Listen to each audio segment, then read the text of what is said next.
You mean I got the part? Didn't you want it? Nick laughed a little as Tim, clipboard in hand, led the bemused Rapunzel into the wings.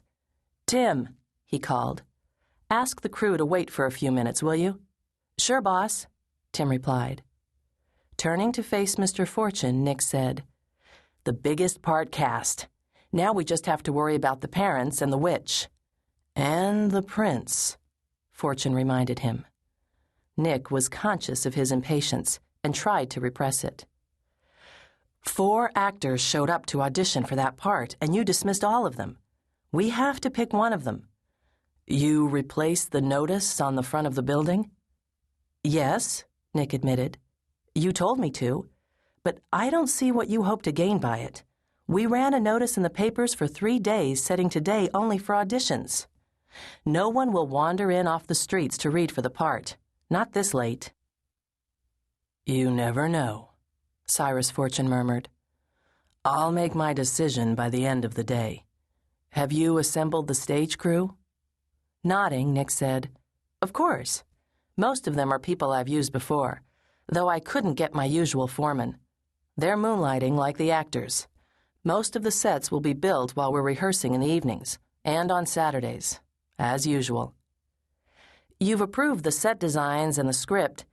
I have the costume sketches in my office, if... Cyrus Fortune heaved himself to his feet with a considerable effort. Certainly, certainly. His voice was a gentle baritone. Your wife is an excellent designer and seamstress, Nick. I'm sure I'll have no complaints. Following the impressive bulk of his backer down the aisle toward the stage, Nick reflected that Susie had indeed done a fine job with the costume designs. But what was Fortune's knowledge of her reputation based on? Nick had certainly never heard of the man, not until he'd appeared at this theater a few weeks before with a proposition.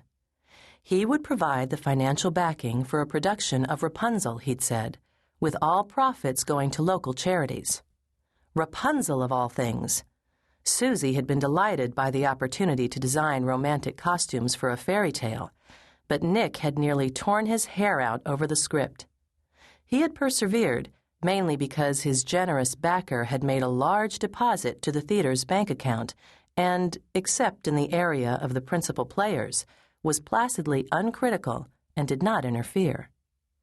And so, the Pinewood Community Theater was due to stage a production of Rapunzel in less than a month, provided, of course, that a prince could be found. Nick hardly shared his backer's sublime belief in the intervention of Providence to supply them with a suitable prince, but he was somehow unsurprised the following morning to look up from his desk at the sound of a knock and behold Rapunzel's prince. Mr. Rhodes? Yes? Nick rose to his feet. What can I do for you? One of the workmen said to see you. Have you completed auditions for your play? I saw the notice out front. Nick hoped that Fortune wasn't the type to say I told you so. We have one part left, he admitted. The prince. Nick half expected this big, powerful-looking man to turn and leave, for he didn't seem the type to contemplate with anything but a sneer the idea of playing the role of a prince in a fairy tale. May I read for it? Nick decided that he was getting old.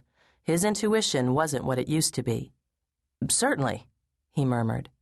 And again, he was unsurprised when Cyrus Fortune beamed happily upon seeing the dark prince. Now then, Fortune said softly, nodding.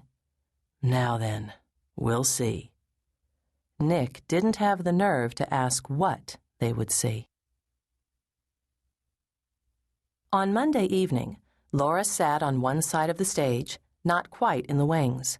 She had meant to study the script, which she hadn't yet read since Nick had just handed her a complete copy, but found her fascinated attention on the stage crew milling about. What they were doing, hammering, bellowing at one another, carrying bits and pieces of lumber here and there, looked like total chaos, but she assumed there was a logical pattern to the activities. She reminded herself that there were at least 3 very different sets to be constructed, and wondered how on earth they could be built in the time available. "You're sitting on our tree." Startled, she blinked up at an extremely handsome masculine face in which blue eyes danced merrily. He was standing, hands on slim hips, directly in front of her. "I beg your pardon?" she managed to say. "Our tree." He gestured to the bogus log she had chosen to sit on. "I wouldn't bother you about it, but we're trying to build the garden first, and we need the tree." Laura got up hastily. "Oh, sorry." "No problem." His deep voice was cheerful. "I'm Luke Brady, by the way, foreman of the stage crew." "Laura Callahan," she said. "I know. Rapunzel. Lovely golden hair and all." "Are you sure your last name isn't Blarney?" she asked dryly. He grinned. "I'm sure." "But you do admit to being Irish?" "Oh, of course. Would I be trying to deceive a fine Irish lass like yourself, darling?" She couldn't help laughing. The brogue was marvelous, and with his flaming red hair and wicked blue eyes, he had doubtless been a heartbreaker for years. "I wouldn't bet against the possibility," she told him. Luke Brady assumed a wounded expression. "It's cruel you are," he said sadly. "Luke!" One of the other men wailed desperately. Moving quickly out of his way, Laura said, "You'd better get your tree before somebody over there has a fit." Chuckling, he bent and got the tree, tucking it easily under one brawny arm. "I am the foreman, you know," he said, dispensing with the brogue. "If anybody has a fit, it's going to be me." Laura watched him stroll back toward the other side of the stage, carrying the tree. She knew it was hollow, of course, little more than a shell with the appearance of solid wood, but he looked as though the real thing would have presented no problem. "Laura?" Nick appeared from the wings, looking harassed. "We're going to try a read-through backstage, so—" He broke off, staring across the stage, then yelled, "Luke! The tree's for the outside of the tower, not the garden." "Sorry," Luke called back, standing the tree on end and leaning it against the skeleton of a cottage. He sent Laura a wink. She felt herself flush. Had it been an excuse to talk to her? "Study the set designs, people," Nick requested in a voice that held despair. He took Laura by the arm and began drawing her backstage. "Half those guys don't know what they're doing," he said under his breath. Laura glanced at him as they made their way through a tangle of ropes and electrical cords, props and lumber. He was a man somewhere in his 40s, with a salt and pepper beard and dark eyes. He was fast-moving and prone to get excited about things. Laura didn't know what kind of producer and director he'd be, but his script for the play was just beautiful, she thought. He had taken a brief fairy tale and fleshed it out, giving it humor and substance. She liked him for that alone. "Here we are," he said briskly, as they reached a long, scarred wooden table placed as far out of the path of chaos as possible. "You've met everybody, Laura, except for your prince. Laura Callahan, Devon Shane." "He's going to climb up a rope made of hair," was Laura's first thought, as the big, dark, coldly handsome man with brooding sapphire eyes rose politely from his chair.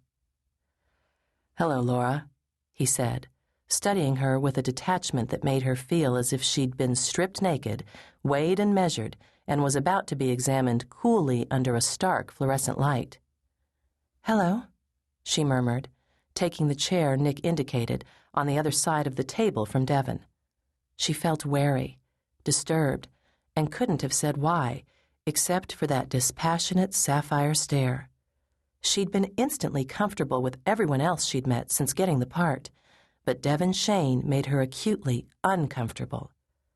She eyed him cautiously as they got ready for the read-through of the script. Shane, another Irishman.